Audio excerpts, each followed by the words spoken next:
महायोगी भगवान गोरक्षनाथ जी से करें, जिससे नाथ संप्रदाय विपरीत परिस्थितियों से जूझता हुआ आगे बढ़ रहा है, उन परिस्थितियों से उभर सकें। आज के अवसर पर एक बार पुनः मैं पूज्य महाराज जी के प्रति आभार व्यक्त करता हूं।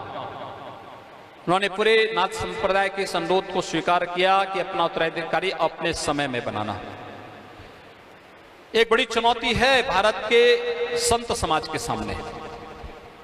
हम लोग देख रहे हैं अच्छे अच्छे मठ, अच्छे अच्छे मंदिर उत्तराधिकारी के अभाव में उजड़ते हुए दिखाई दे रहे हैं, झगड़े के अड्डे बनते जा रहे हैं। मैं रोज गोरखपुर में देखता हूं, कोई ना कोई बुजुर्ग साधु मेरे पास आता है और कहता है कि मैं मठ को लिख रहा हूं।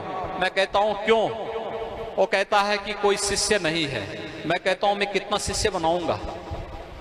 आप अपनी जिम्मेदारी मेरे ऊपर डाल रहे हैं, मैं कितने को देखूंगा? आप अपना शिष्य क्यों नहीं बनाते हैं? एक चुनौती है। और मैं आप सभी योगेश्वरों से भी कहूंगा, समय रहते व्यवस्था देखिए, योग्य पात्र व्यक्ति को अपना उत्तराधिकारी शिष्य बनाइए, सिखाइए भेद के बारे में, संप्रदाय के बारे में, सनातन हिंदू धर्म के बारे में, खड़दर्शन संप्रदाय के बारे में। उसको किसी संकीर्णता के दायरे में कैद मत होने दीजिए। एक विराट व्यक्तित्व उसका बनाइए, एक विराटता, व्यापकता उसके अंदर लेके आइए। नाथ संप्रदाय कभी किसी भेदभाव को विश्वास नहीं करता है, वो सबको अपने साथ जोड़ता है। आपने देखा होगा जब नाथ संप्रदाय राम जन्मभूमि मुक्ति यज्ञ समिति के अध्यक्ष और उसके नेतृत्व की बात आई, लोग आए मेरे पूज्य गुरुदेव के पास। उन्होंने कहा मैं तो नाथ संप्रदाय का हूं। महाराज जी से चर्चा हुई। महाराज जी ने कहा कि हमारे यहां एक पंथ राम का है, एक पंथ लक्ष्मण जी का है, एक हनुमान जी का भी है।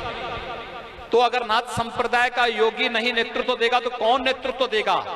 तो महाराज जी ने सर स्वीकार किया कि ठीक है, राम जन्मभूमि मुक्ति के लिए यज्ञ के लिए मैं अपने को समर्पित करता हूं। और नाथ संप्रदाय का एक योगी राम जन्मभूमि मुक्ति आंदोलन, जो स्वतंत्रता के बाद सबसे बड़ा सांस्कृतिक आंदोलन है, उसको नेतृत्व देता है। अगर संकीर्णता होती तो हम भी तो हट सकते थे। नहीं, कभी नहीं हटे, कभी नहीं डिगे। और विपरीत परिस्थितियों में उसको नेतृत्व प्रदान करते हुए कार्य किया। कभी कोई भेदभाव मत करना किसी के साथ। हमारे बहुत सारे स्थान हैं, आप जूनागढ़ में चले जाइए, कोई भेदभाव नहीं होता है। आप फतेहपुर में जाइए, कोई भेदभाव किसी के साथ नहीं होगा।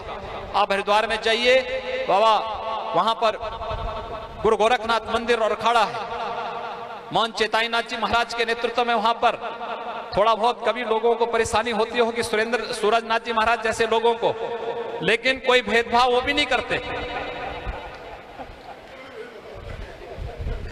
तो कोई भेदभाव कभी भी नहीं होना, न संप्रदाय के आधार पर, न जाति मत और पंथ के आधार पर। हम सबको साथ लेकर के चलेंगे। और यह दायित्व यहां पर पूज्य महंत चांदनाथ जी महाराज के नेतृत्व में, उनके साथ